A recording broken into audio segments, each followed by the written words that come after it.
ছাত্র জনতার অভ্যুত্থানের প্রেক্ষাপটে স্কুলের পাঠ্য বইয়ে নতুন দেশ গড়ার প্রত্যয় প্রতিফলিত হওয়া দরকার বলে মনে করেন শিক্ষা উপদেষ্টা। সময়ের স্বল্পতায় 2025 সালের পাঠ্য বইয়ে খুব বেশি সংশোধন করা যায়নি বলেও জানান তিনি। শনিবার শিক্ষক দিবসে আলোচনায় শিক্ষা উপদেষ্টা আরও জানান, ভবিষ্যতে পাঠ্য বইয়ে আরও সংস্কার প্রয়োজন হবে।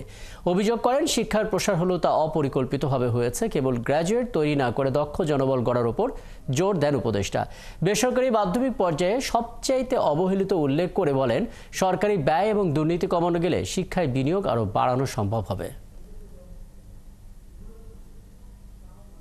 ছাত্র জনতার অভ্যুত্থানের প্রেক্ষাপটে স্কুলের পাঠ্য বইগুলোতে নতুন দেশ গড়ার একটা প্রত্যয় প্রতিফলিত হওয়া তো অবশ্যই দরকার, কিন্তু আগামী শিক্ষাবর্ষে স্কুলের ছেলেমেয়েদের হাতে নতুন বই তুলে দেওয়ার বাধ্যবাধকতার কারণে মাত্র 2-3 সপ্তাহের মধ্যে পাঠ্যপুস্তকের পরিমার্জন করতে হয়েছে।